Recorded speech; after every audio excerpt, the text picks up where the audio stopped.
This past weekend, I got to watch Lee Cronin's The Mummy. It's a modern day reimagining of the classic Universal monster movies. This will be a spoiler free review, so you don't have to worry about any major reveals happening. And if so, I'll keep it as vague as I can and will also let you know before I talk about them. Before I jump into my review, have you seen The Mummy yet? Are you interested in seeing The Mummy? If you did you like it? Did you love it? Did you hate it? Or somewhere kind of in between?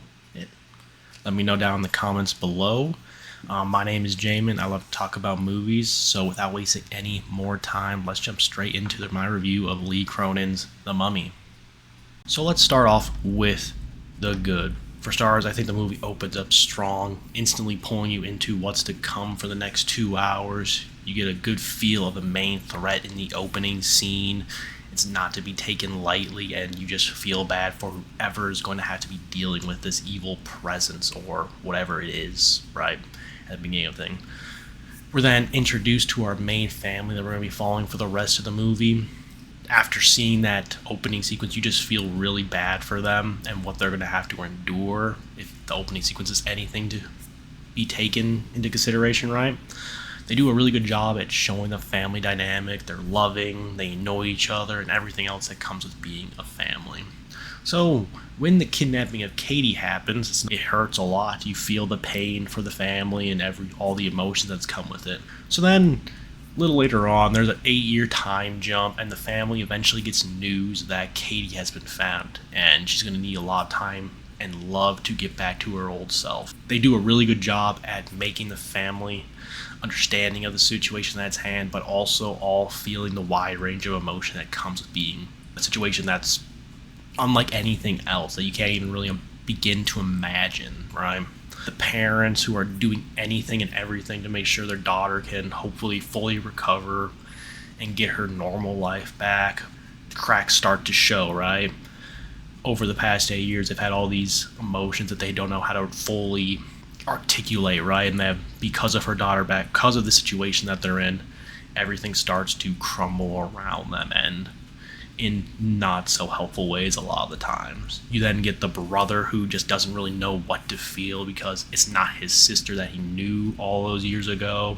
So he doesn't really know how to process these emotions. So while he's trying his best to do what his parents have asked of him, he just doesn't really know if he can do that. Like, it's something that, how do you really even start to comprehend that, right?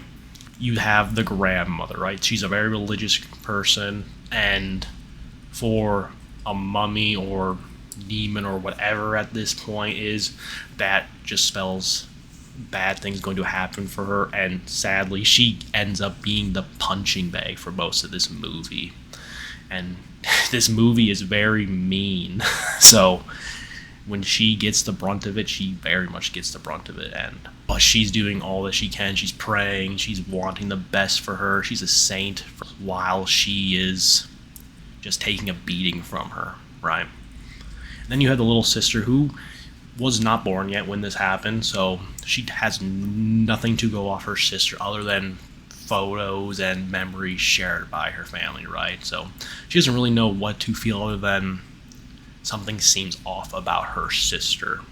Katie is then given this very feral, animalistic way of moving around when she does that just helps the unsettling factor about her.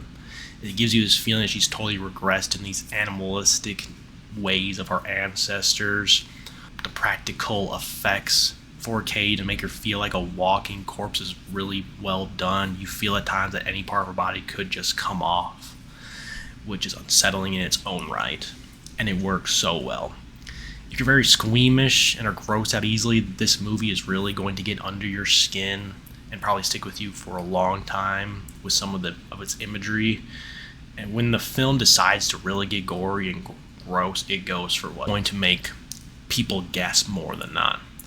Not just a broken bone or a bunch of blood, like that stuff, like you see those in action movies, right? But like, it wants you to feel the agony and the pain that comes with what's happening. Whereas for a horror movie, this is exactly what you want it to be like. Like Lee Cronin's earlier films, The Hole Around and Evil Dead Rise, family is a big part of this movie. Like I've already said before, in the bonds that keeping a family together and wanting to do everything that you can make sure your family is safe. And I really enjoyed that aspect of his films, and this is another success in that regard. Horror movies are at their best when they want to be more than just scary, gory, gross, but make you feel all the human emotions that you can. If you're not invested into what's happening to the family or anyone in these movies, right? To me, you failed. You need to do better, because anyone can make a scary movie. Anyone can make a movie that makes you like jolt a little bit, makes your heart start racing more. But if you can make a great movie that does that as well while also making you feel all these wide range of emotions, for me, that's an easy recommendation, and Lee Cronin does a very good job at that here. Moving on to the mixed aspects of the film. These are the things that are neither good or bad, but just some things that might put some other people off of the film, or things that I wish were expanded upon more, right? And the big thing here is that this movie has a lot more in common with Lee Cronin's last film, Evil Dead Rise, and any other mummy movie that I've seen. So as a casual audience member, you see a movie called The Mummy and you're thinking to yourself, okay, a new mummy movie, that's great. But then this movie feels way more in line with a modern day possession film than a classic mummy movie. And that is going to turn a lot of people off. There's nothing wrong with making a possession movie. I think it does it really well, matter of fact.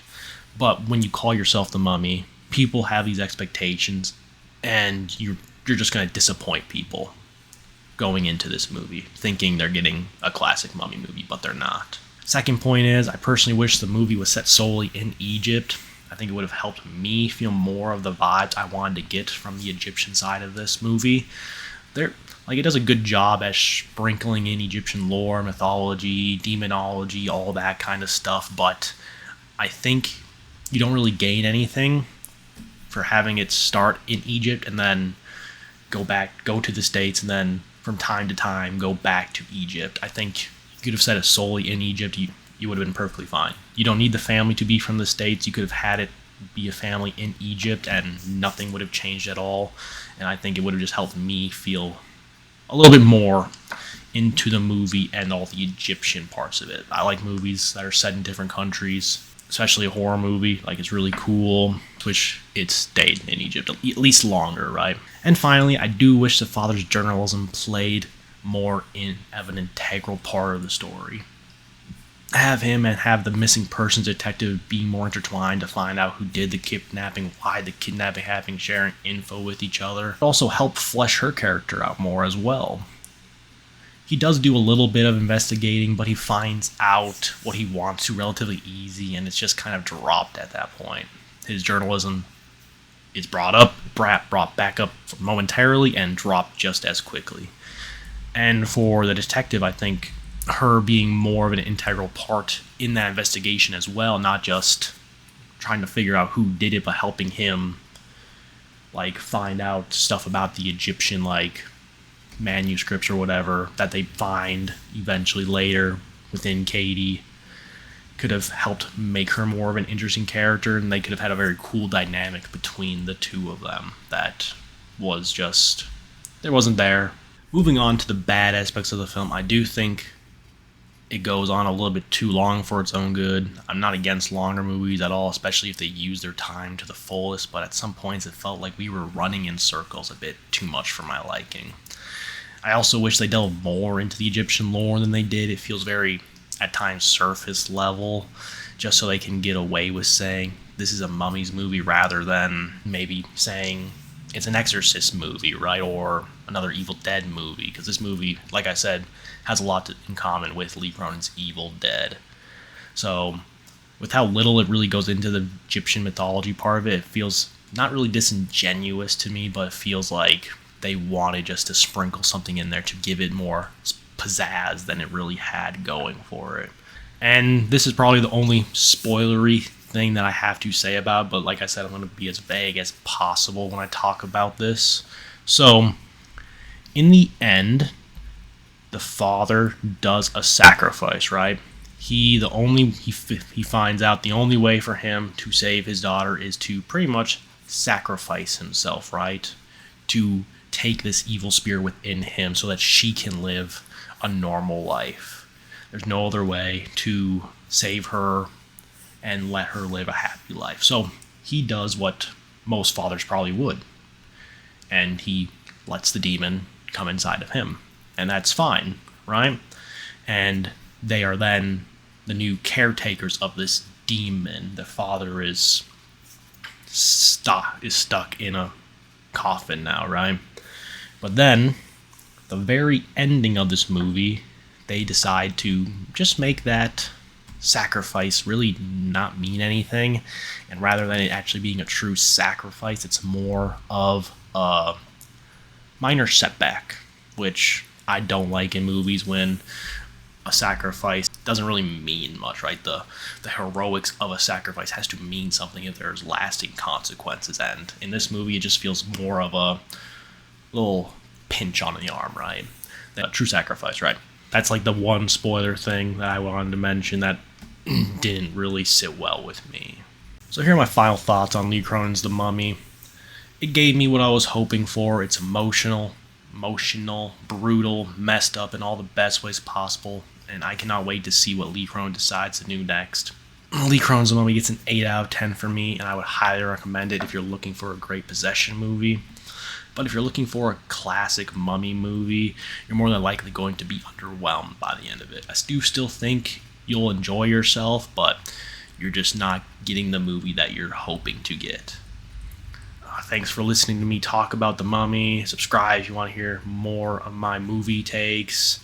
Yeah, take care.